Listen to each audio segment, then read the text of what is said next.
When Nathan raised his crystal glass that Thanksgiving night, silence fell over the dining room. His voice rang out firmly as everyone's eyes turned toward him. I want to make a toast to new beginnings without you. His eyes met mine across the table. His face wore that smile I had once thought charming for 15 years. Now, it just looked cruel. Our guests' confused expressions turned to shock when they realized he was talking to me, his wife. Subscribe to the channel and leave your like to get access to more stories like this. What Nathan didn't know was that I was totally ready for that moment. Exactly 3 months earlier, while he was taking a shower, his phone vibrated on the bedside table. A message from his partner appeared on the screen. Documents ready. In 2 weeks, she won't see a cent. That night, while he slept, I unlocked his phone using his fingerprint. The messages revealed everything. Nathan was planning to leave me with nothing after 15 years together. 15 years during which I had given up my art career to support his work as a corporate lawyer. The next day, I withdrew $10,000 from our joint account, my only suspicious transaction throughout our marriage. It was enough to hire Sophia Miller, the most relentless divorce lawyer in Boston. His hiding money, I explained to Sophia in her stylish office with a view of downtown. I need to prove it. Typical, she replied, typing notes into her computer. But you're lucky you found out before. Most wives only realize it when it's too late. Sophia introduced me to Olivia Bennett, a discreet and efficient private investigator. Let's document everything, Olivia assured. Transfers, offshore accounts, even the mortgage he took out on your house without you knowing. Her words hit me like a punch. Mortgage? What mortgage? Your husband took out a second mortgage 2 months ago. He signed it by himself. That's illegal, Sophia interjected. And exactly the kind of proof we need. For weeks, Olivia tracked every financial move Nathan made. We found accounts in the Cayman Islands, a suspicious transfer to a real estate broker, and the most painful of all, emails he had sent to his therapist describing me as emotionally unstable since my miscarriage the previous year. He's building a case, Sophia explained, to justify why you shouldn't get your fair share. One rainy afternoon, I got an anonymous message asking to meet at the cafe near the Museum of Fine Arts. To my surprise, it was Jessica, Nathan's sister. I don't agree with what my brother is doing, she said, sliding an envelope across the table. I found this in his apartment when I went to pick up a book. Inside was a detailed schedule for the divorce. Dates, strategies, and even a script on how he should behave with me to keep me in the dark. The scariest part, the planned date for the announcement, that Thanksgiving dinner when he would publicly humiliate me. Why would he do that? I asked, my hands shaking. Control, Jessica replied. Nathan's always been obsessed with control. And with the new apartment in Back Bay that he can't afford if you get your share. That night, I cried for hours. Not for the end of the marriage, but for the time lost believing in a lie. With all the evidence gathered, Sophia managed an emergency hearing with Judge Peterson. 2 days before Thanksgiving, he issued a court order freezing all our assets. He can't hide anything anymore, Sophia assured me. Every account is being scrutinized. When Nathan raised that glass at the Thanksgiving dinner, he had no idea that, contrary to his expectations, I was ready for my own new beginning without him. After that disastrous dinner, Nathan came home with me in complete silence. His phone kept ringing non-stop, probably his lawyer warning him about the asset freeze. When we got home, he exploded. What did you do? He yelled, his face twisting with rage. I had never seen him like that, out of control, his charming mask completely fallen away. I just protected myself, I replied with a calm I didn't know I had. Exactly how you've been protecting yourself for months. He denied everything, of course. He swore I'd misunderstood the messages, that the mortgage was an investment for our future, that the offshore accounts were legitimate tax strategies. When he realized his arguments weren't working, he switched tactics. "You need help, Emma," he said, softening his tone. "Ever since the baby, you just aren't the same. You're imagining conspiracies. That mention of the baby we lost, our daughter, cut me like a knife. Using that against me was as low as it could get, even for Nathan." "It's not going to work this time," I replied, holding back tears. "I have copies of everything." That night, I slept in the guest room. The next morning, Nathan had already left, taking several changes of clothes and his personal computer. The battleground was set. Over the following weeks, the tension only escalated. Sophia warned me that Nathan would start playing dirty beyond just finances. "He'll try to ruin any chance you have at independence," she warned. Her prediction came true when I began job hunting. For 15 years, my identity revolved around being the perfect wife to Nathan Reynolds, organizing dinners for his clients, accompanying him to events, managing our social life. Before him, I worked as a curatorial assistant at a small gallery, and dreamed of a career in the arts. I gave it all up when we married. Newbury Street Gallery was looking for an assistant curator. The position seemed made for me. It required knowledge in contemporary art, my specialty before Nathan. I sent in my outdated resume, including some reviews I had written for smaller publications years ago, and, surprisingly, I was called for an interview.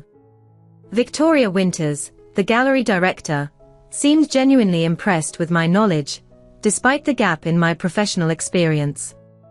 The interview went exceptionally well. "I brought some of my old analyses," I said, handing over a folder with work I'd saved over the years. Our fingers brushed briefly, and I noticed she wore a subtle her pronoun pin on her blazer. "Impressive," Victoria commented as she flipped through the pages. "Your essay on the dichotomy between American and European abstract expressionism is especially insightful." I felt warmth in my chest. It wasn't just professional validation, but something deeper. Someone was appreciating my mind, not just my role as someone's wife. When I left the gallery, I felt a genuine sense of hope for the first time in months. Maybe there was a way to reclaim the woman I was before Nathan. That feeling lasted only 2 days. On Thursday, Victoria called me. Her voice sounded different, distant, too professional. "Emma, there's something we need to discuss before moving forward with your application." My stomach dropped. Something in her tone was off. "We got a phone call regarding your current circumstances." "Nathan," I said immediately. A brief silence. "Yes. Your husband reached out to us expressing concerns about your emotional stability, and claiming that the work you presented isn't entirely yours." I closed my eyes, feeling waves of nausea. Of course he would do that. Destroying my credibility was just another page in his playbook. "Victoria, I'm going through a messy divorce," I explained carefully. "My husband is trying every means to discredit me. Every word I wrote is mine." "I understand. Maybe we can meet in person to discuss this."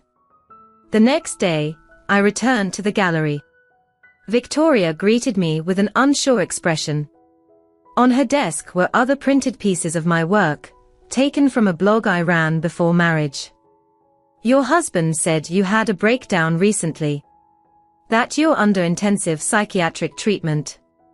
I took a deep breath. "I can show my medical records. I've never been in psychiatric treatment. I do go to therapy, especially after losing a baby last year. But it only made me stronger." Victoria studied my face for a long moment. "This work means a lot to me," I continued. It's a chance to regain a part of me that I left behind. Why did you leave your career? She suddenly asked. The question caught me off guard. For 15 years, I had repeated the same rehearsed story, that it was a choice, that supporting Nathan was my priority. Now, confronted with the truth, I hesitated. Because I believed I should. Because I was slowly convinced that my work wasn't nearly as valuable compared to his. It was gradual. Like a frog that doesn't notice the water getting warmer until it's boiling. Victoria nodded slowly. I know that process. That's when Olivia, my investigator, walked into the gallery. As we had arranged earlier, she was carrying a folder of documents. Mrs. Reynolds, she said formally. The documents you requested about your intellectual property. Victoria looked confused as Olivia set the folder on the table. Victoria, this is Olivia Bennett, a private investigator I hired. This folder has proof that all the work I submitted is mine, including handwritten early drafts from years ago. There's also legal documentation regarding my situation with my husband, including the court order against him for attempted financial fraud. Olivia greeted Victoria professionally and added, I also included something I discovered yesterday. Mr. Reynolds tried to bribe a former administrative assistant from this gallery to forge plagiarism records against Mrs. Reynolds. Victoria opened the folder, her eyebrows raising as she examined the documents. Christopher, she murmured. Our former administrative assistant. He refused, confirmed Olivia. And contacted us immediately. After a few more questions and a long review of the documents, Victoria closed the folder. Emma, the position is yours. You can start on Monday. On the way home, Olivia handed me another envelope. We discovered something else you need to see. Inside were copies of a life insurance policy in my name, signed by Nathan 3 months ago. A $2 million policy, with a complex clause that effectively directed the money to an account in the Cayman Islands if anything happened to me, an account we tracked back to a shell company of Nathan's. That doesn't necessarily mean he planned to. Olivia hesitated. But it suggests he considered that possibility, I finished, a chill running down my spine. That night, I couldn't sleep. The insurance policy represented a level of betrayal I just couldn't fully process. The man I had shared a bed with for 15 years, the one who comforted me when we lost our daughter, could he really have considered? No. I couldn't think like that. I needed to focus on the future, on the small steps toward my independence. My phone rang at 2 in the morning. It was Sophia. I just got an email from Judge Peterson's office. He granted our petition for emergency financial support. Nathan will have to deposit $10,000 into your new account on Monday, and then monthly until the divorce is finalized. For the first time in months, I felt the knot in my chest loosen just a bit. With the new job and the financial support, I could sustain myself. I could rent my own apartment, buy my own breakfast, live without fear that my cards would be declined because Nathan had cancelled my authorizations. We're going to win this, Emma, Sophia said. One step at a time.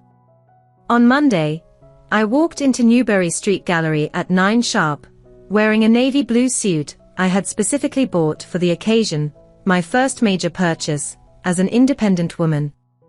Victoria greeted me with a warm smile and introduced me to the team.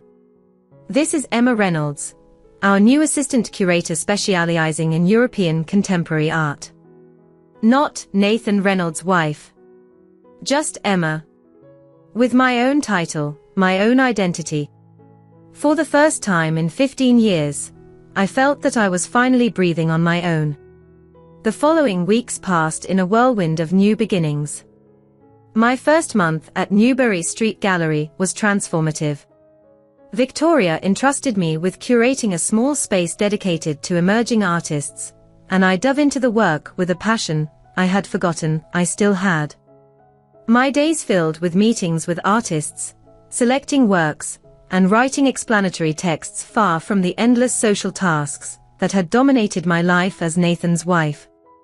In the temporary apartment I rented near Copley Square, I started collecting little moments of independence, my own set of keys, shelves organized my way, the freedom to leave a cup of tea half full without criticism, the simple joy of choosing what to watch on TV.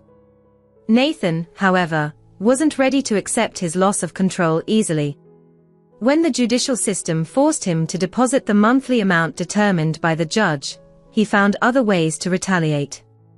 Late-night calls abruptly stopped, but the barrage of aggressive emails from his lawyers started, contesting every cent, every statement, every document. One Wednesday afternoon, while I was sorting through portfolios of new artists, I got a call from Sophia. "Nathan is contesting the appraisal of the house," she informed me in a tense voice.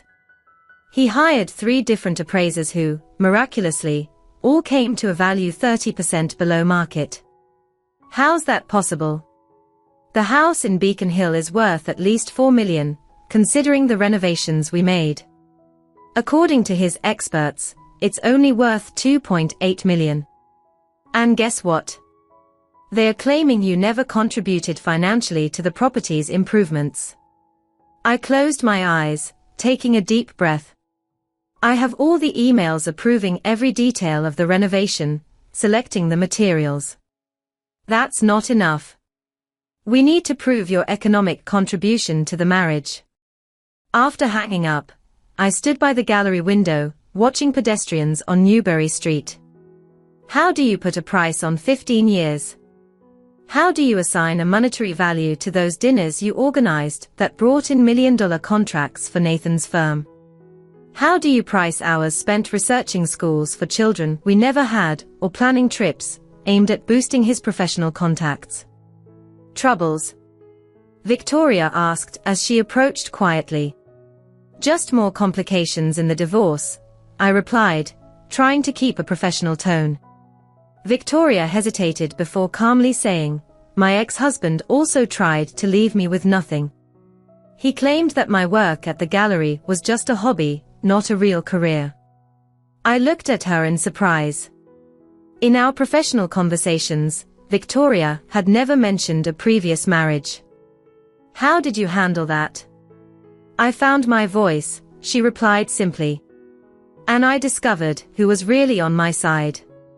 That night, I did something I never imagined. I called Nathan's parents. Martha and Robert Reynolds had always treated me kindly, but they kept that typical distance of traditional Boston families. In the last few months, since I discovered Nathan's plans, I had avoided any contact with them, fearing their reaction. To my surprise, Martha answered on the second ring.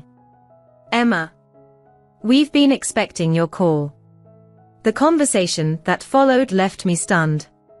Apparently, Jessica had told our parents about Nathan's financial manipulations.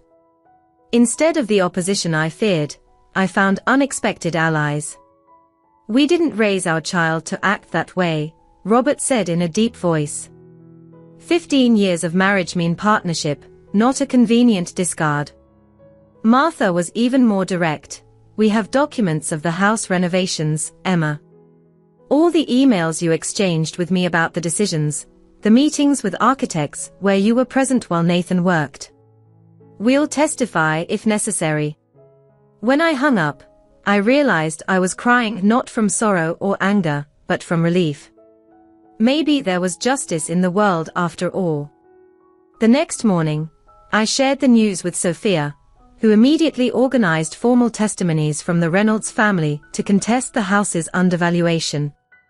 With that new evidence, the judge ordered an independent appraisal, and more importantly, demanded full disclosure of all of Nathan's assets under penalty of contempt of court. "That changes everything," Sophia explained as we reviewed the documents in her office. "With full disclosure and witnesses on your side, we can negotiate from a position of strength. Nathan won't be able to hide money anymore." "What happens now?" "Now? Sophia smiled a rare smile that transformed her usually serious face. Now we negotiate. And you decide what you really want out of this divorce. That question lingered with me for days. What did I really want? Revenge. Money. Recognition. As I was organizing a new exhibit at the gallery, I gradually realized the answer. I wanted my freedom, both financial and emotional. I wanted recognition for the time I'd invested in the marriage. But above all, I wanted to move on without the weight of resentment dragging me down. One January morning, 4 months after that fateful Thanksgiving dinner, I got a call from Nathan. It was the first time we'd spoken directly since the legal proceedings began. Emma, his voice sounded different, stripped of that overconfidence that always defined him. We need to talk. I'm listening, I replied, keeping my voice neutral as I looked out the window of my new apartment, watching snow fall on Boston. My parents. He hesitated. They're disappointed in me. I figure so. The judge froze everything. I can't even buy the apartment I was planning on. What a shame, I replied, unable to hide a hint of sarcasm. Looks like your plan to leave me with nothing didn't work out as expected. There was silence on the other end. Finally, he said, what do you want, Emma? To end this? I took a deep breath, looking at the snow-covered city, so clean, so new. I want half of everything, Nathan. Half the house, half the investments, half the accounts. Exactly what the law says. No more, no less. And if I contest, he asked. Then we'll spend years in court, with your parents testifying in my favor, and your financial manipulations exposed for all your clients to see. Your firm's integrity is already under question, isn't it? I guess corporate lawyers have to keep up a certain appearance of honesty. A long silence followed. I could practically hear him calculating, weighing alternatives, searching for loopholes, always the lawyer. You've changed, he finally said. I'm back to who I was, I corrected. Before I started believing everything you said about me. And if I agree? What happens next? Next. I smiled to myself as I watched the snowflakes dance in the air. Next, Nathan, I'll be ready for a new beginning. Without you. I used his own words against him, those same words he had so cruelly pronounced at that dinner. But this time, they weren't a threat. They were a declaration of independence. A week later, Nathan signed the divorce settlement proposed by Sophia. The house was to be sold and the profits divided equally. All the accounts and investments would be split 50-50ths. In exchange, I wouldn't sue for emotional damages or attempted fraud. On the day I signed the final papers, I went back to the gallery and found Victoria waiting for me with 2 champagne glasses. I heard today was the big day, she explained with a warm smile. I thought we deserved a celebration. I accepted the glass, noticing how the late afternoon light sparkled in the golden liquid. To new beginnings, Victoria toasted. To new beginnings, I repeated, feeling the weight of those words, so different now from what they had been at that Thanksgiving dinner. The next morning, I woke up to the sunrise in my own apartment. On the bedside table lay a list of artists to contact, ideas for the next exhibit, plans for a short trip to New York to visit galleries. All the projects I had postponed for years, believing they would never be a priority. I opened the curtains and let the January light flood the room. Outside, Boston was covered in fresh, pristine snow. A new day. A new year. A new life that was finally, truly mine. I grabbed my phone and saw a message from Abigail. How are you feeling today, sis? I smiled as I typed my reply, free. Finally free. At that moment, I realized that Nathan's betrayal, as painful as it had been, gave me something precious, I had gradually lost during our marriage, my own voice. He had proposed a toast to a new beginning without me, never imagining that it was exactly what I needed, a new start, without him. Subscribe to the channel and leave your like to get access to more stories like this. The snow kept falling outside, covering up the traces of the past, setting the stage for stories yet to be written. And for the first time in a long while, I couldn't wait to see what would come next.